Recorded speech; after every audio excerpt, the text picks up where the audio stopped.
Hello everyone, welcome back to Get Drade Tips, and in this video we're going to talk about how to fix WWE 2K24's slow motion issue. Many users encounter this problem and today I'll show you how to solve it. The first step is to make a few changes in the game settings. We need to turn off VSync and adjust the refresh rate. Let me guide you through it. First, launch the game and navigate to the settings. Once the game is fully loaded, go to the options menu.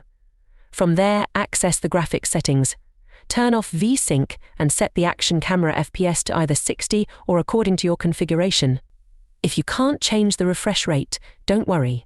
Save your settings and close the game. Next, adjust your Windows display settings. Go to Settings System Display. Ensure that the display resolution is set to 60 Hz.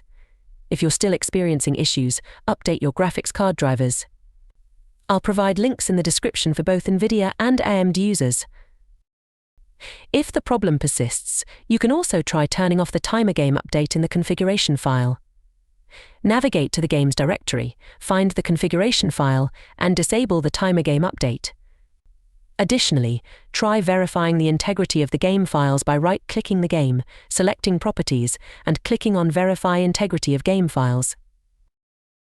Once you've tried these solutions, launch the game again, and it should be working fine. I hope this video was helpful. Don't forget to subscribe and click the bell icon for more notifications. See you in the next video. Peace out, and bye-bye.